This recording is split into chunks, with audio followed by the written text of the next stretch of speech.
আপনাদের মাঝে আমি আসলাম নতুন একটা টপিক নিয়ে। আজকে মাইক্রোসফট ওয়ার্ড নিয়ে কথা বলবো। মাইক্রোসফট ওয়ার্ডের বেসিক কিছু সমস্যা হয় আমাদের কাজ করতে গিয়ে। আমরা কাজ করতে গিয়ে একটা সমস্যা বারবার ফেস করি। যখন আমরা ২-৩টা জিনিস একসাথে কপি করি তখন আগেরটা ফিরে পাই, কিন্তু তারপরে আগে যে কপিটা করেছিলাম মানে যখন ২টা কপি করি তখন শেষ যে কপিটা করেছে সেটা ফিরে পাই। সেটা আমরা দিতে পারি ইনপুট। কিন্তু তার আগে যে কপি করা হয়েছে ৩, ৪, ৫, ৬, ৭ বার, তো সেগুলো আমরা খুঁজে পাই না। সেটাই আজকে দেখব। আজকে যদি এটা আমি কপি করি, দেখুন এটা কপি করার পরে আমি সাধারণভাবে এখানে আম পাস্ট করতে পারবো। দেখেন হয়ে গেল। এখন যদি আমি ২টা কপি করি, এটা কপি করলাম, আবার এইটাও কপি করলাম। তাহলে টোটাল আমার কাছে ৩টা কপি আছে। এখন আমি দেখেন শেষে কপি করেছি 3rd কপি। তো এখানে যদি আমি ছাড়তে যাই, কন্ট্রোল ভি দিয়েও আমি ছাড়তে পারি কিবোর্ডের, আবার হচ্ছে এখানে ডান পাশে চেয়ে ছাড়তে পারি। তো আমরা দেখানোর স্বার্থে এটা আমরা দেখা দিচ্ছি কিভাবে ছাড়তে হচ্ছে কপি করে। তো দেখেন আমরা একটা সমস্যা হলো, সেটা হচ্ছে আমি এটাও কপি করেছিলাম, এটাও কপি করেছিলাম, কিন্তু আমি যখন দিলাম তখন আমার 3rd কপিটা আসলো, সেকেন্ডটা কোথায় গেল? এটা একটা সমস্যা না? অবশ্যই সমস্যা। তো এই সমস্যার সমাধান করার জন্য আমরা প্রথমে হচ্ছে সেটিংস যেতে পারি। সেটিংসে যাওয়ার পরে কি করব, আমরা হচ্ছে দেখেন সেটিংস, সিস্টেম সেটিং আছে, সিস্টেমে যাব। আমরা যখন যাব তখন দেখতে পাবেন এখানে ক্লিপবোর্ড নামে একটা অপশন আছে, ক্লিপবোর্ড। এই ক্লিপবোর্ডে যাব। যার পরে আপনাদের প্রথমে এটা অন থাকবে না, আপনারা এটা অন করে নেবেন। ঠিক আছে? অন করে নিলে আর সমস্যাটা হবে না। তো আমি এটা অন করে নিলাম। তারপরে হচ্ছে কেটে দিব। দেওয়ার পরে দেখেন এখন যদি আমি কন্ট্রোল না, সরি, উইন্ডোজ ভি চাপি, তাহলে দেখুন আমার কাছে ক্লিপবোর্ডে চলে আসলো। এখন যদি আমি ক্লিপবোর্ডে কপি করি কিছু, দেখেন কন্ট্রোল দিয়ে এটা কপি করলাম, কন্ট্রোল সি দিয়ে এটাও কপি করলাম, কন্ট্রোল সি দিয়ে এটাও কপি করলাম, কন্ট্রোল ভি চাপি, দেখেন আমাদের পেস্ট হয়ে যাচ্ছে। বা উইন্ডোজ ভি চাপি, দেখেন আমি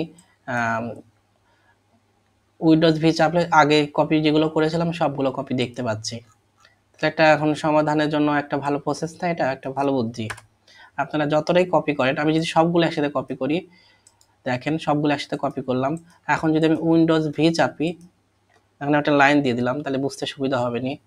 তাহলে দেখেন নিচে, এখন যদি আমি উইন্ডোজ ভি চাপি, দেখুন উইন্ডোজ ভি চাপার পরে এখানে 3টা এসেছে, সাথে তো আরও আছে, 3টা দেখতে পাচ্ছি দেখার সাথে, কিন্তু দেখেন আরও নিচে আছে, মানে আমি টোটাল তো কপি করেছিলাম, এখান থেকে এটুকু পর্যন্ত কপি করেছিলাম, দেখলেন? সেটাই আমি নিচে আবার সেটা দিতে পারলাম। এখন যদি আমি দুইভাবে কপি করতে পারি, মনে করেন এটা লাল, লাল করব আমি, এটা কালার করে দিলাম, লাল করলাম, এটা মনে করেন অন্য একটা কালার চেঞ্জ করে দিলাম। ঠিক আছে?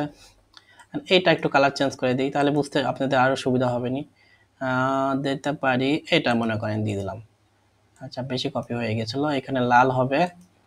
ঠিক আছে, লাল। ঠিক আছে, তাই দেখেন আমি এটা কপি করব, কন্ট্রোল সি দিয়ে কপি করলাম, বা হচ্ছে এইভাবে কপি করলাম, আবার এটাও কপি করলাম, এটাও কপি করলাম।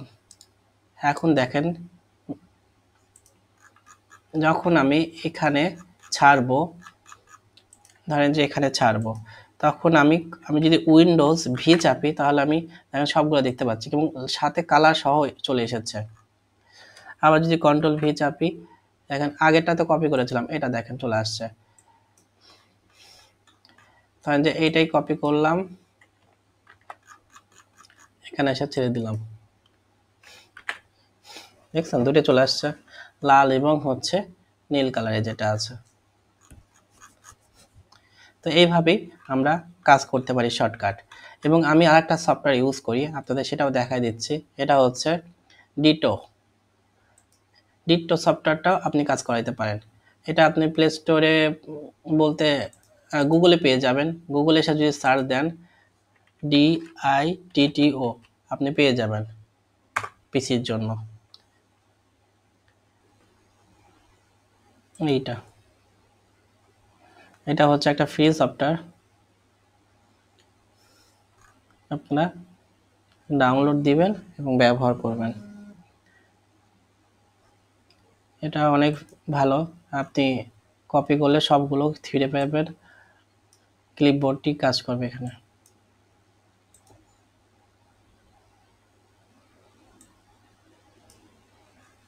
আমি এতক্ষণ যেগুলো কপি করেছি সবগুলো এসেছে।